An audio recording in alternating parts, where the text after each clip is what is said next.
Welcome back to my YouTube channel. Make sure to like and subscribe to the channel for more interesting stories like these. Now, let's get into today's story video. Would I be wrong to ask if my wife is cheating?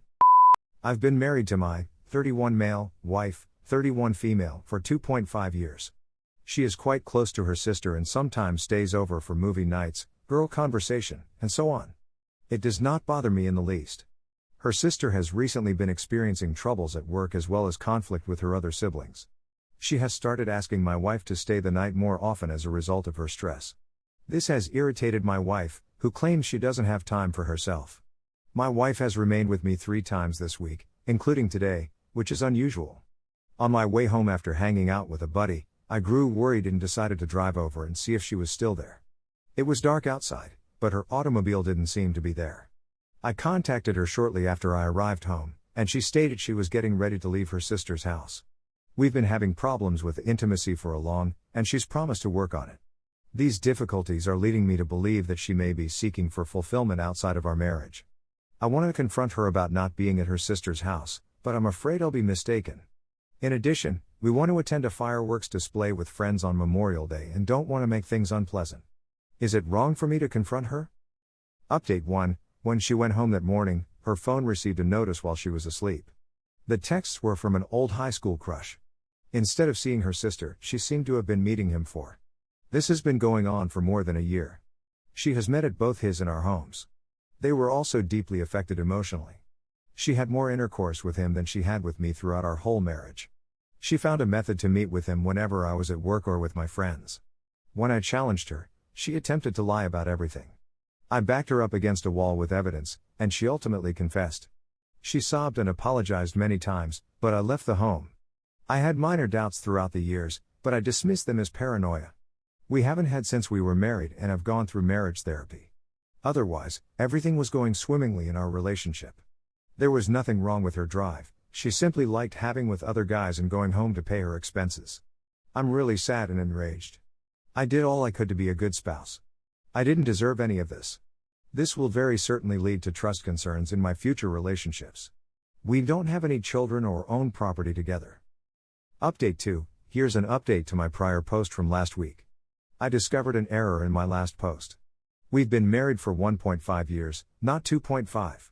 As much as I wanted things to work out for us, I have chosen to cancel the marriage. We discussed, and she is still perplexed as to why she opted to have an affair or why we stayed. She regrets what occurred and is contrite. When I found out about the affair, I made some unpleasant remarks and insults, which was very out of character for me. I felt deceived since I believed I was doing everything right in the marriage. This includes therapy, prayer, and in-depth conversations. I'm sorry because I genuinely wanted things to work out. I honestly believed we were on to something remarkable. I assumed we'd get over our problems and be okay. It hurts to let go, but I know it's for the best. My trust and self-confidence are non-existent. My life will be a lot better from here on out, I've been informed. That I will one day find someone with whom I will be much happy. I'm hoping that things will improve for me, but I'm not seeing it right now. Story 2. My wife named our son after her first love and I had no idea. Because she knows about my primary account, this is my backup account. My kid is 5 years old. We were out shopping about 2 days ago when we bumped into a high school acquaintance of hers. She was catching up with a friend when she informed her that we had a boy. My wife hesitated when the old buddy requested his name, so I told her. She gave you an odd look before saying, "You mean like your former boyfriend?" Our son's name is so unusual that I've never met anybody else with the same name. She now refuses to speak to me about it. I'm feeling misled and repulsed by her. It's as if a switch was flicked in my head, and I can't look at her the same way anymore. Update 1. There are a lot of questions, so I'll go ahead and address a couple that have been brought up a few times. I'm not going to reveal the identity of my son. I had no clue that was her high school ex's name until we discussed it. I knew she had a high school boyfriend whose name was never revealed to me, and their relationship lasted around 2 years. I'm unhappy, but it doesn't mean I'm going to be abusive. I'd never raise my hand in front of my wife or anybody else I care about. I will always adore my kid and will never, ever treat him differently. I'll publish an update whenever I speak with her, which should be in a day or two. Update 2. So, first and foremost, let's get certain things out of the way. I have custody of the child. I have noticeable traits that he also has, and her ex was black, although I am white. I'm not going to throw him away, as several people advised in the comments. When we were choosing on a name, she said that she recalled someone from school who had it and fell in love with it right away. My wife and I both had a pretty promiscuous history before we met and decided that the past should remain in the past, so I didn't press too hard for specifics. I knew she had a high school boyfriend who cheated on her, but I never asked his name, which is my mistake. It's time for an update. We didn't have the talk on Thursday since it was her late day at work, and I didn't want to do it with our kid in the home. So, when she got in Thursday night, I told her that we needed to get down and discuss Friday after work, and that if she had any arrangements, she needed to cancel them. She shook her head and muttered, "Okay." Friday rolled along, and we sat down when her sister arrived to bring up our kid for a sleepover. I questioned why they wouldn't tell me where our name originated from. She apologized but said she didn't believe it was that big of an issue and that I wouldn't consent to it. I told her that was my option as well, and she took it away from me. I asked her if she would feel the same way if we had a girl and named her after one of my exes, and she responded no way, she wouldn't allow that happen. She said that she is aware that she can separate the name from her ex, but she is unsure that I can do the same. I was taken aback and began to feel worse than I had before. I told her it was one of the dumbest things I had ever heard someone say. I went on since I had more questions and was ready to explode based on what she had just stated. I asked whether she still loved him, and she stopped for a while before saying yes, but not in the same way she loves me, and that you don't simply quit loving someone, love evolves. At this moment, I wanted to vomit. She could tell I was in a bad mood. She smiled at me and told me she just wants to be with me.